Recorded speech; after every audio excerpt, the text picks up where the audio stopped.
తెలిసిన వాళ్ళు కానీ ఎవరైనా బలవంతం చేశారు మా డాడీ లేకపోతే మీరే తీసుకోవాలని ఇష్టంతో తీసుకుంటారు. ఓకేనా? ఇందాక చెప్పిన వాక్యం కూడా విన్నారు. కాబట్టి ప్రభు మిమ్మల్ని ఆశీర్వదించాలనే ఉద్దేశంతో మేము ముందుకు వచ్చాం. మేము కూడా మీరు తీసుకుంటా అన్నారు కాబట్టి బాప్తిజం సిద్ధంగా ఉన్నాం. కనుక చిన్న ప్రార్థన చేయండి. పరిశుద్ధుడు, మహోన్నతుడు, కృపా కనికరం కలిగిన తండ్రి, నీకు వందనాలు, స్తోత్రాలు. ఇదిగో ప్రభా, నాగయ్య అన్నయ్యగా పిలువబడినటువంటి నీ బిడ్డ ఈరోజు తన ఇంటి పేరుతో చీకటి అనబడిన ఇంటి పేరుతో కూడా నీ ముందు నిలబడ్డా. కృప చూపించిన ఆయన బలపరచు.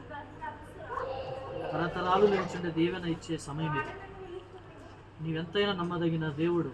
ఇంతకాలం పోగొట్టుకున్న ప్రతి ఆనందం, సంతోషం, సమాధానం అంతా కూడా తిరిగి ఇవ్వడానికి మీరు పిలిచారు. అవును తండ్రి, నిన్ను నమ్మిన వాళ్ళు ఎవరూ నష్టపోలేదు. కనుక ఈ దినమున నీ ప్రియ బిడ్డ కొరకు ప్రార్థన చేస్తున్నాను. ఆశీర్వదించండి, కృప చూపించండి. పాత రోత జీవితము చెడ్డదని, అది పనికిరాని జీవితం అని ఎరిగి ఇక మీదట నేను నా వలన ఏదైతే నష్టపోయానో అది నా ప్రభు నాకు ఇచ్చాడనే ఆనందముతో ఇదిగో బాప్తిసం తీసుకోవడానికి నీ బిడ్డ సిద్ధపడ్డాడు. తనను, తన కుటుంబాన్ని ఇదిగో మీకు అప్పగిస్తూ, ముఖ్యంగా ఈ దినము నుండి తన మీద నిరోపణగా చేయబడిన ప్రతి నింద, ప్రతి శోధన, దుష్టుని ప్రభావము, అంధకార శక్తులు, చేతబడి శక్తులు అన్ని లయమై నీ కొరకు నీ బిడ్డ వాడబడలాగిన కృప చూపమని మనస్ఫూర్తిగా కోరుతున్నాను. ఆత్మరక్షణ కొరకు నాయన ఇది నమ్మి బాప్తిసం పొందువాడు రక్షించబడును అన్నారు. ఇది ఇన్నాళ్ళు లేనిటువంటి విశ్వాసం, నమ్మకం ఈరోజు మీరు కలిగించి నీ బిడ్డకి ఇచ్చిన స్థితిని బట్టి ప్రార్థిస్తున్నాను. నమ్మాడు, ఇవన్నీ ముందు నిలబడ్డాడు. జ్ఞాపకం చేసుకొని నూతన ఆశీర్వాదాలతో నింపి నడిపించి రక్షణలో ప్రవేశించే కృప దయచేయమని ప్రార్థన చేస్తున్నాను.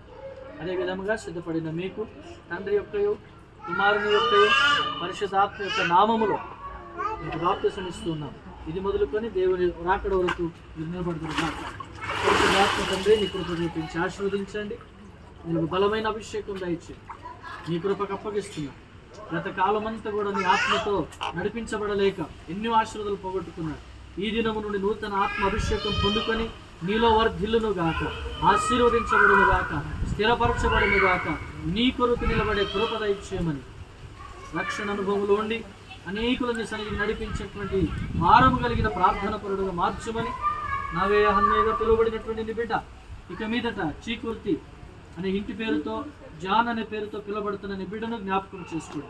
యోహాన్ అనే పేరు ఎంత ముద్దైనదో, ఎంత ఆశీర్వాదకరమైనదో ఆ విధముగా నీ బిడ్డను నడిపించమని కోరుతూ యేసు నామమున అడిగి పొందినాం తండ్రి.